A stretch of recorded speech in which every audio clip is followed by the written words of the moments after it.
Welcome to the B Graders, folks. This is our tour program. It's sort of like SBS and it's sort of like GCN Cycling Network, but we know what we're talking about. Yeah, and Hey. not Robbie McEwen and Matt Keenan. No. No, we're not. No, we're not. No, we're much better looking. Who's going to win the Tour de France? Well, I'm going to go out on a limb. Okay, go on. I'm going to go out on a limb. Go on. Say Michael Matthews is going to win the Tour de France. Okay, so Michael Matthews isn't going to win the Tour de France. He's not going to win the Tour de France. I think he might win the green jersey again. It's quite possible, depending on whether they decide to boot Sagan for doing something wrong again. No, I reckon Sagan is going to try and equal the 6th record. He could possibly do it. He's got to do that this time. Winner of the Tour, I think the favourites are all apparent. So let's look at the favourites. Froome. Of course. He's going to go up against Movistar. We've got Valverde, Quintana and Landa, who used to be his Sky teammate. That's right. Then we've got our Richie. Our Richie, Tasmanian Richie. Yeah. You've got Nibali. Nibali, yeah. Nibali, Italian, Nibali, Australian. You've got the Yates boy. The Yates boy, he's got the whole team behind him because Caleb... Got the arse. Missing in action, going somewhere else, they say. But Caleb's not having a win. This year on the Tour. And I think that's probably the majority of the favourites.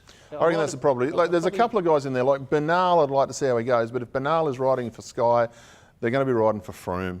Now, there's the young fella from the young French guy, Thibaut Pinot. Is it Thibaut Pinot? Yeah, but until they take all the time trials out, the French aren't going to win. It's as simple as that. There's a team time trial this year, and that's going to give some time things. I think the biggest stage is stage 9. Yep. It's over the cobbles. Over the cobbles, 20 kilometres of cobbles. It's not just a short bit of cobbles. It's 20 kilometres of cobbles. So it's going to take a good bike handler amongst those GC contenders not to lose time there, particularly if it's wet. And of course, with the cobbles, the team to watch out for is Quickstep. They are going to the Tour with the strongest team they've had since the halcyon days of Tom Boonen. And of course, they've got Gaviria, who is absolutely stomping at the moment for the maybe 4 stages there for Gaviria. Quite possibly. So amongst the GC guys, I see Nibali being the strongest guy on the cobbles. Him and Valverde. Yes. Froome broke his wrist last time they went on the cobbles. This is true. He tried to ride on. Yep. But didn't work. Didn't work. Pulled out. Now, you've seen what happens on things like Tour of Flanders and Paris-Roubaix. Yep. Big time gaps can open up. Yep. You can fall off and hurt yourself. I would predict that one of the GC contenders, on past history, could be our Richie, will fall off and hurt themselves on the cobbles. I was just about to say, we've got Richie who's just won the Tour of Switzerland. Very strong. Biggest win of his career so far. Absolutely. Vindicated him as it's proven him to be one of the best one-week Tour riders of our generation. For sure, and it's also proved that his preparation for this year has been good because Nibali, wherever you're from in the world, hasn't shown too much yet just recently. No, and having said that, the Dauphiné was a week earlier than normal. Yep. So big break between Dauphiné, Tour of Swiss and the Tour. Normally it's a week to 10 days out. Yep. 3 weeks out this time, so not everyone's on the form. I don't think you want to be showing your best form at the Dauphiné then coming into the Tour. You want to be building. So it'll be interesting. It's going to be really interesting. Then, of course, you've got the high mountains coming in the second half of the second week into the third week. Now, Hino says Froome shouldn't be there. Should he be there?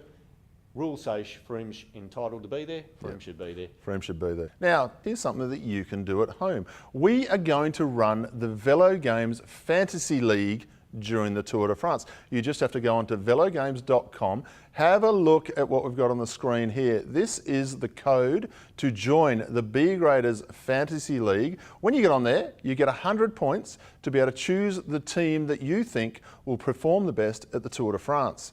We're going to have prizes for stage winners and prizes for the green jersey, polka dot jersey, and winner of the Tour. And we're going to update it every week while we go through the Tour de France. We may even have the prize for the last placed person. Well, what you'd call in the last place, the Lanterne Rouge. Lanterne Rouge, yes. We will have a prize for that. It may not be a great prize, but it will be a prize. You could enter twice. You can enter under another name and have a really good team and a team that's going to be shocking because the Lanterne Rouge prize might be better. Absolutely. Who knows? We don't know yet because we haven't actually really given it that much thought. Anyway, enjoy watching the tour. We're going to enjoy watching the tour. A good way to get to bed early is turn the tour on when they've got 120k to go during the weekdays. Fall asleep, there is no doubt. And we'll give you an update next week. Who do you think will win? I can't see Froome being beaten if Sky are there to do the job for him. I think Nibali will win and Froome won't because he'll be too tired from a very hard Euro. That's my view. We'll see.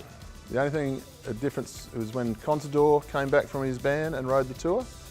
The whole of France whistled when he rode past. I think Froome's going to be under a lot of scrutiny for this Tour. A bit of French urine thrown at him. He might.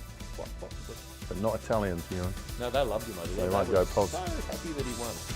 They were. All right. Good night. See you later.